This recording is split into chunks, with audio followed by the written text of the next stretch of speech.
बिस्मिल्लाहिर्रहमानिर्रहीम। अस्सलाम वालेकुम। आप उसामा गाज़ी यूट्यूब चैनल देख रहे हैं। भारत से इंतहाई खौफनाक ख़बरें आ रही हैं और इस वक्त पूरी दुनिया में सबसे ज़्यादा जिस बारे में लिखा जा रहा है, फोकस है, वो भारत में वबा की सूरत हाल है। और हर तरफ आप देख लें, दुनिया की तमाम ख़बर रसां एजेंसियों को देख लें, वो सबसे ज़्यादा इस हवाले से रिपोर्ट कर रहे हैं कि इस वक्त पूरी दुनिया में मरकज़ इस वबा का भारत बन चुका है। इसकी वजूहात पर बात हो रही है, मोदी पर बड़ी तनकीद हो रही है। ताज़ा तरीन सूरत हाल मैं आपको बता रहा हूँ कि दुनिया में सबसे ज़्यादा एक दिन में केसेस अब भारत में सामने आ रहे हैं। तकरीबन 3.25 लाख, 3,14,800 से ज़्यादा केसेस, एग्जैक्ट फिगर जो रिपोर्ट हुई है। और इससे पहले सबसे ज़्यादा अगर एक दिन में केसेस सामने आए हैं तो वो अमेरिका था, जिसमें 2,97,000 केसेस सामने आए थे। अब भारत में एक दिन में 3.25 लाख के करीब वबा के केसेस सामने आए हैं और हलाकतें बढ़ती जा रही हैं। इस वक्त सूरत हाल ये है, आप चाहे भारत के सरकारी अदाद-ओ-शुमार उठाकर देख लें और उनके चैनल्स देख लें, वो खुद रिपोर्ट करें। इंटरनेशनली तो हो ही रहा है, इंटरनेशनली लिखा जा रहा है, लेकिन ख़ुद भारत में वहाँ का मीडिया चीज़ मान रहा है कि इस वक्त शमशान घाट में जगह ही नहीं बची, यानी जगह नहीं मिल रही। 12-12 घंटे इंतज़ार करना पड़ रहा है। यानी वहाँ जहाँ यानी अगर कोई हिंदू मर जाता है तो उसकी ज़ाहिर लाश को जलाया जाता है, तो 12-12 घंटे इंतज़ार है और एक एक दिन में वो बता रहे हैं कि 200 लोगों को जलाया जा रहा है, लेकिन जगह नहीं है। और अब सरकारी तौर पर यह अहकामात जारी कर दिए गए हैं कि उनको खेतों में या कहीं बाहर ही जला दिया जाए, यानी जो ख़ास जगह मखसूस है वहीं नहीं। फिर कहा जा रहा है कि जी 20 गुना ज़्यादा पैसे लिए जा रहे हैं पहले की निस्बत के, अगर वो आखिरी रसूमात जलाने की जो अदा की जाती हैं तो उसके लिए पैसे भी पहले से ज़्यादा लिए जा रहे हैं।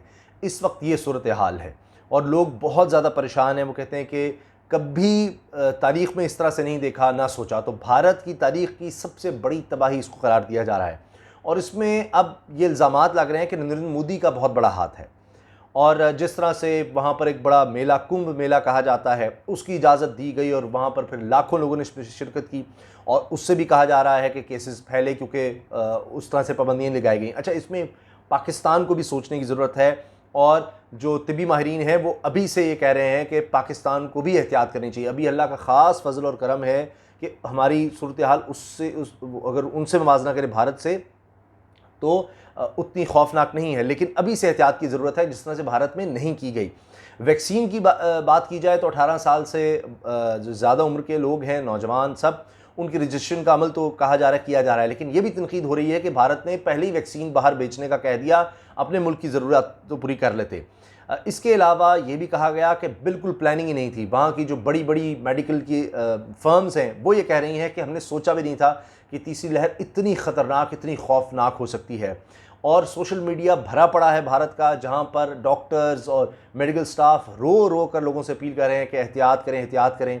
अब जब ये वबा शुरू हुई थी तो वहाँ पर मुसलमानों पर इल्ज़ाम लगना शुरू हो गया था कि जी ये नमाज़ें बाजमात या वो तबलीगी जमात का अगर कोई दौरा है तो उस पर इल्ज़ाम लग रहा था। मगर अब वो खुद मान रहे हैं कि उनके मेलों में इस तरह से इजाज़त दी गई, फिर अजीब-ओ-गरीब इलाज की बात की गई।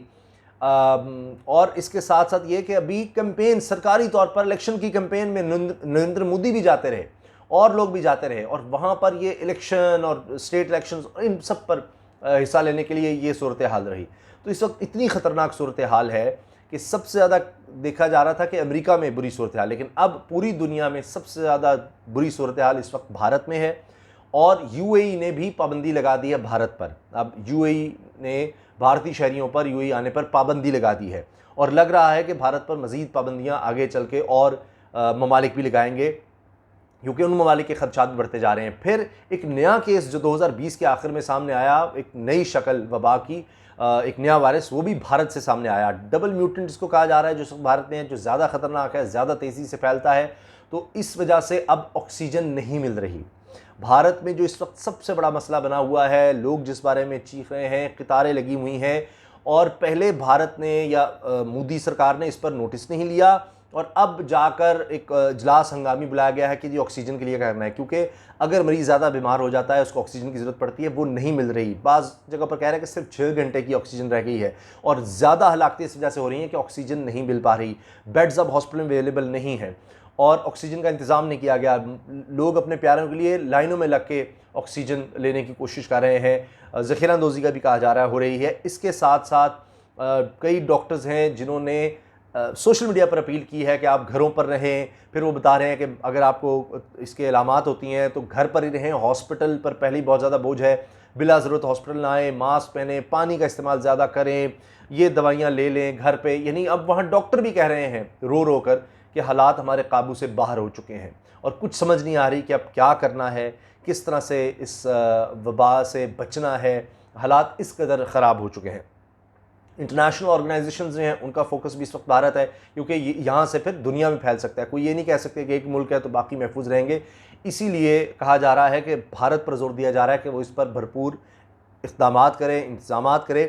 लेकिन अब ख़ुद वहाँ के मेडिकल के एक्सपर्ट्स कह रहे हैं कि उनका जो सेहत का निज़ाम है वो कोलैप्स कर गया है, वो बिल्कुल तबाह हो गया है और अब उसमें मज़ीद सलाहियत नहीं बची कि वो लोगों का ख्याल कर सके। बेड्स जो हैं वो भर चुके हैं, जगह हॉस्पिटल्स में नहीं है।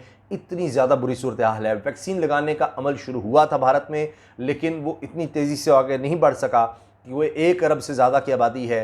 अभी तो रजिस्ट्रेशन का कहा जा रहा है, फिर वैक्सीन का, तो अभी तक समझ नहीं आ रही कि किस तरह से इसे निपटा जाए। अल्लाह ताला सारी दुनिया से इस वबा का खात्मा करे, अल्लाह ताला पाकिस्तान को महफूज रखें।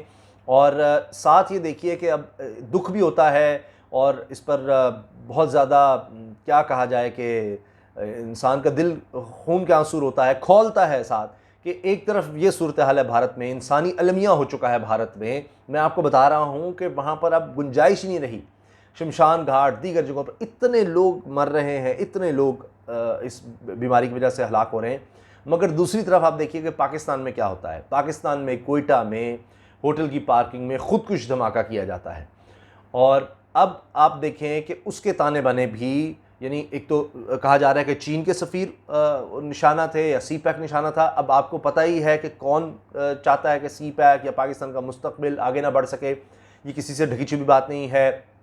कुलभूषण यादव का आपको पता है, अफ़गानिस्तान में जिस तरह से भारत खुद कहता है अरबों डॉलर की हमने इन्वेस्टमेंट की, अब उसको लग रहा है कि उसका रोल अफ़गानिस्तान से कम होता चला जा रहा है। वहाँ पर एम्बेसीज़ में किस तरह से दहशत गर्दी की, भारतीय एम्बेसीज़ में दहशत गर्दी की तरबियत या उनको इस्तेमाल करना, वो सारे सबूत पाकिस्तान पूरी दुनिया से शेयर कर चुका है।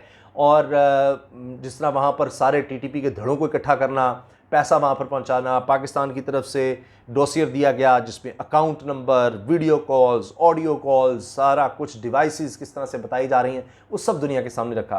तो एक मुल्क जहाँ पर इतना बड़ा इंसानी अलमिया है और वहाँ पर आप देखें किसानों के हवाले से सुप्रीम कोर्ट कह रही है कि मामला हल करो। मकबूजा कश्मीर में आप देख रहे हैं कि क्या सूरत हाल है। फिर भारत में की तारीख़ का भी सबसे बड़ा हमला जो हुआ माओ सेपरेटिस्ट की तरफ से, वो आपने देखा, वहाँ पर उनके फ़ौजी कितनी बड़ी तादाद में मारे गए। तो एक तरफ भारत की सूरत हाल है और दूसरी तरफ हम देखते हैं कि जो इंसानी अलमिया है उस पर उस तरह तवज्जो नहीं दी जा रही।